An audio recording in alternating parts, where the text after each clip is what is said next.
مشوارنا سوا فرحة والمو معنا، ورحلتنا ما بتحلى إلا وأنتو معنا.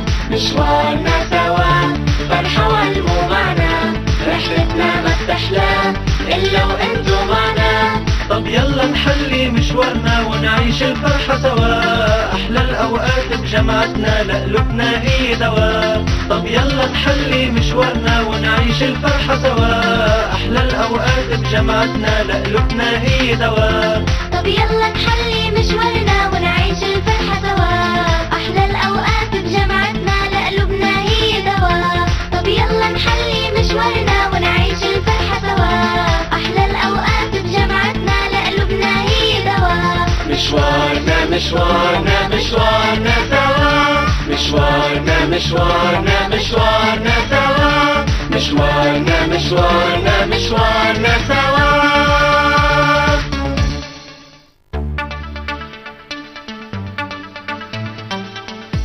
مشوارنا كان كتير حلو مع ضيف جدا مميز، فخلونا نشوف سوا شو اللي صار معنا بالمشوار بهيدي الحلقة.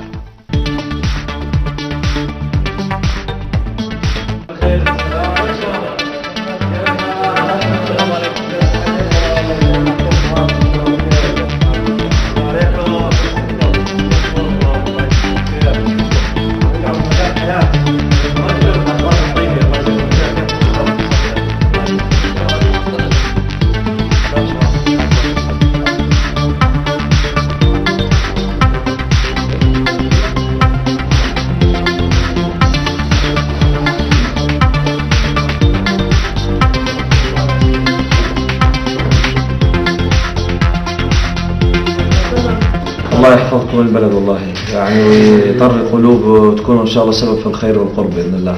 يعني هو نحن فعلا يعني كل ما بنقول بنحاول نعمل او نفكر بمشروع او نحاول نقدم شيء، يعني بيكون في عنا عوائق ما بنكون كثير حاسبينها. يعني والله اخي بتعرف يعني للاسف بضطر استشهد انا بخصومنا الاوروبيين يعني الغربيين من باب الحكمه ضاله المؤمن.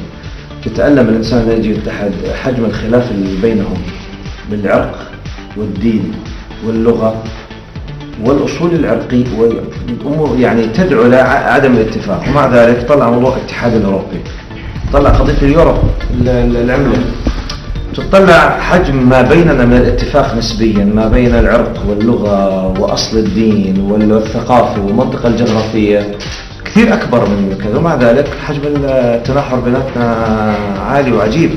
طلع على أمريكا طبعا هي نفس المشكلة، كمان عندك شمال وجنوب وبيض وسود وهنود حمر اللي هم الأصليين من نيتيف أمريكانز وكذا. وصلوا لمرحلة برضه كمان قدروا يحطوا صيغة، أنا ما بقول ملائكية، بحكي نسبية كبشر، أقصد دون وحي سمائي. يوصلوا لمرحلة من يعني راقية تعتبر نسبيا، يعني حلوا مشاكلهم إنجاز التعبير نسبيا. النظام اللي عندنا والفهم اللي عندنا والرقي، أقصد اللي عندنا نظريا ربنا أعطانا إياه كفيل بأنه يفترض هاي الأمور تكون أرقى بكثير حتى مع الخلاف. بس واضح إنه لسه ما وصلنا لمرحلة إنه الجسم الأكبر يتبنى هذا النظام ويعيشه.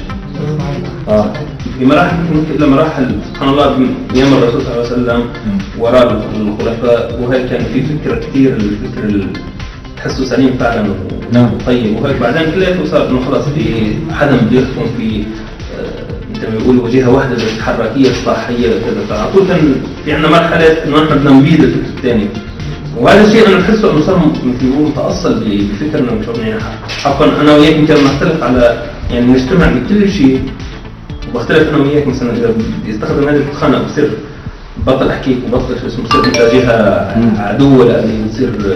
فهذا الشيء نحن صراحة حتى بالقناة عم نحاول انه نحاول انه نقرب وجهات النظر قدر المستطاع بالمجتمع، يعني انه فعلا نقدم الشيء اللي هو يكون الانسان عايش. واحدة من النقاط اللي بشوفها ايجابية في الموضوع كمبدأ، اول شيء اذا انتقدك احدهم لا تضايق منه ولا تخشب معه، اسمع فكرته، واذا ما بدك ترد عليه اشكره وامدح فيه حرصه وحبه لك.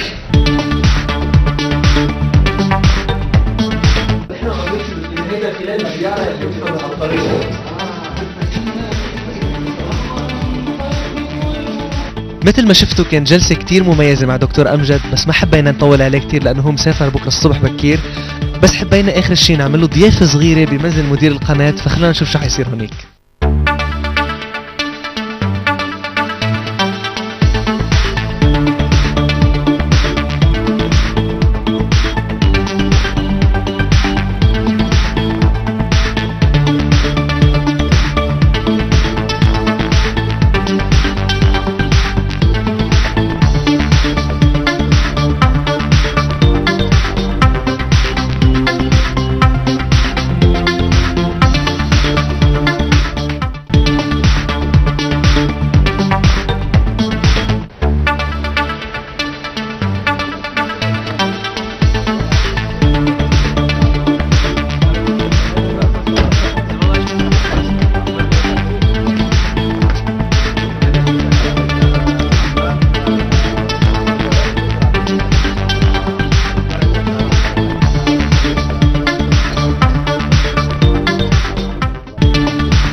اقتراحات انه نرتب الجلسه بعد العشاء بالقليل من الفن وهيك.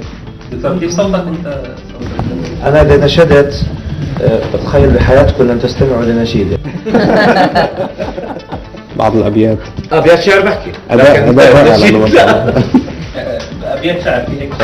بتقول الأبيات: أغرى امرؤ يوما غلاما جاهلا بنقوده لينال به الوطر، قلأتني بقلب أمك يا فتى، ولك الجواهر والدراهم والدرر، فمضى وأغمد خنجرا في صدرها والقلب أحضره وعاد على الأثر، لكنه من فرط دهشته هوى فتدحرج القلب المعفر إذ عثر، ناداه قلب الأم وهو معفر: ولدي حبيبي هل أصابك من ضرر؟ فكأن هذا الصوت رغم حنوه غضب السماء به على الولد انهمر، فاستل خنجره ليطعن نفسه طعنا ليبقى عبرة لمن اعتبر، ناداه قلب الأم: كف يدا ولا تطعن فؤادي مرتين على الأثر. يعني أبيات عجيبة. دمعي على تراب الوطن، دمعي على داري،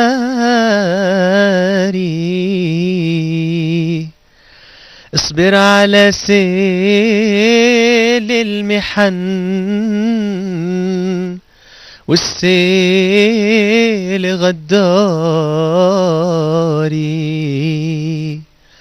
عز الوطن ما ينتسى، لبنان يا داري، ايدي بايدك بالوفا، نرجع مجد البلاد.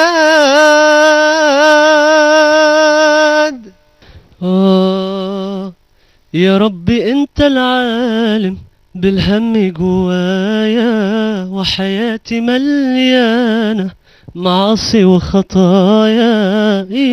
يا ربي انت العالم بالهم جوايا، وحياتي مليانة معاصي وخطايا، مجروح ومش قادر على كتم أحزاني، مجروح ومش قادر على كتم أحزاني، حاسس كأني قتيل وذنوبي هداني.